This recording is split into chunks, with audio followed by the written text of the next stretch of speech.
कल्याण पत्रिका वर्ष 94 संख्या 3। शीर्षक है आचरण शुद्धि में बोध कथाओं की भूमिका, जिसके लेखक हैं श्री सुरेंद्र जी माहेश्वरी।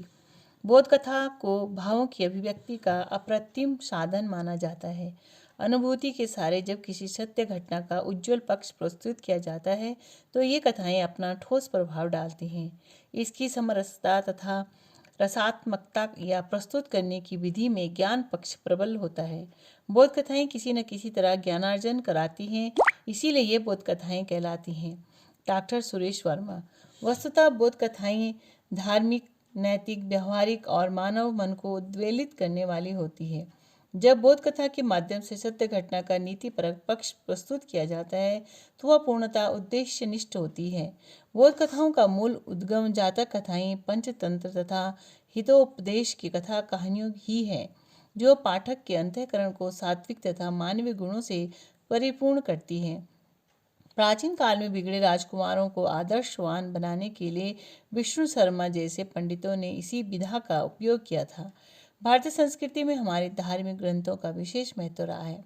रामायण, महाभारत, वेद, उपनिषदों और अनन्य आख्यानों के माध्यम से सत्य को उजागर किया गया है।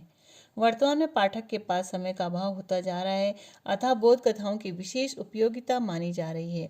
बोध कथाओं का कलेवर अत्यधिक प्रभावपूर्ण और आकर्षक होता है, जो हृदय तंत्रियों को तत्काल झंकृत कर देता है। किसी भी भटके बटोही का मार्ग प्रशस्त कर उसे सन्मार्ग की दिशा में अग्रसर होने की चेतना प्रदान करता है। बोध कथाओं के संबंध में अमर्सन ने कहा है, जो आदमी मेरा संदेश सुनता है, जो मुझे समझता है, सदा सदा के लिए उस पर मेरा अधिकार हो जाता है। वर्तमान समय में नित्य नई घटनाओं में चोरी, डकैती, भ्रष्टाचार, दुष्कर्म, बलात्कार, उत्पीड़न, लूटपाट, हिंसा आदि का बाहुल्य है। इन समग्र घटनाओं का बाल मन पर कुत्सित और दुष्प्रभाव पड़ना स्वाभाविक है। वह विविध घटनाओं से प्रभावित होकर भटक जाता है। ऐसी अवस्था में बोध कथाएं रामबाण जैसी हैं, जो एक नई चेतना और जागृति उत्पन्न करती है। प्राचीन काल में वन्य जीवों की कहानियों, नीति कथाओं, जातक कथाओं, हतिम ताई तथा अलिफ लैला की लघु कथाओं का विशेष प्रचलन रहा है। आचार्य जानकी वल्लभ शास्त्री के अनुसार जैसे महाकाव्य के आंशिक गुणों से युक्त काव्य को खंड काव्य अथवा गीति काव्य कहा जाता है, उसी प्रकार कथा शिल्प के आरंभ से चरम बिंदु तक के अनेक तत्वों को प्रभावशाली ढंग से आत्मसात कर जो विधा प्रकाश में आई है, उसे बोध कथा कहते हैं। राजेंद्र प्रदेशी का इस संदर्भ में कथन है, किसी भी घटना को देखकर या सुनकर तत्क्षण जो प्रतिक्रिया कथ्य के रूप में उभरती है, उसे बोध कथा कहते हैं।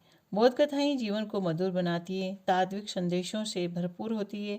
वस्तुतः बोध कथाएं साहित्य रूपी उद्यान में पुष्पावलियां हैं, जो मानव मात्र को जीवन पर्यंत अपनी सुगंध सौरभ से आकृष्ट करती रहती हैं। बोध कथाएं लघु, सूक्ष्म, गहन, प्रहारक, पैनी, सांकेतिक और ग्राह्य होती है, अतः तत्काल प्रभाव के लिए जानी जाती है।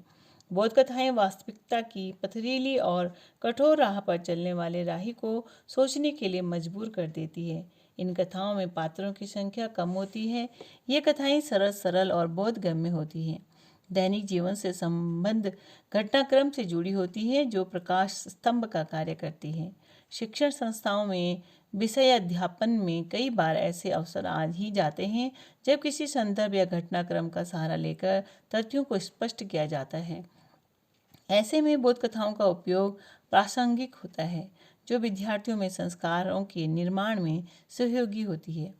विशेषतः शिक्षण संस्थाओं में जहाँ नई पीढ़ी की पौध तैयार हो रही है, वहाँ यदि बोध कथाओं द्वारा बाल मन को पोषण दिया जाए तो कल के नागरिक सही मार्ग का अनुसरण कर सकेंगे। उन्हें विषय अध्ययन, कला, शिक्षा, पुस्तकालय, वाचनालय, खेल मैदान, सहगामी प्रवृत्तियों में आदि में बोध कथाओं का प्रयोग विशेष सार्थक सिद्ध होगा। आचरण शुद्धि के लिए बोध कथाएं एक सशक्त साधन है। बोध कथाओं की भावभूमि के आत्मीकरण से स्थायी परिवर्तन की संभावनाएं बन जाती हैं। बेईमान व्यक्ति ईमानदार, भ्रष्टाचारी, सदाचारी, क्रूर, दयालु और डरपोक निडर बनने की दिशा में अग्रसर होता है। मानवीय मूल्यों का आविर्भाव होता है तथा व्यक्ति का नैतिक आचरण शुद्ध बनता है, जो राष्ट्र और समाज की सुख समृद्धि के लिए आवश्यक है। बोध कथाएं मानव मन को अध्यात्म अमृत से सराबोर करती है तथा परमात्मा के प्रति आस्था उत्पन्न करती है, जो विश्व बंधुत्व की भावना को प्रबल बनाती है। बोध कथाओं से परिचय कराना नैतिक शिक्षा की दृष्टि से उपयोगी सिद्ध होगा। इनके माध्यम से बालकों में सदाचार, सेवा भावना, उदारता, श्रम निष्ठा, देश प्रेम, अनाचारों से मुक्ति और माता पिता तथा गुरुजनों के प्रति अगाध श्रद्धा उत्पन्न की जा सकती है। आवश्यकता है इस हेतु योजनाबद्ध शिक्षण, प्रबंधन एवं निर्देशन की। अतः आज की भागम भाग वाली जीवनचर्या में नैतिक आचरण के लिए बालकों का दिशा बोध कथाओं के माध्यम से अधिक सार्थक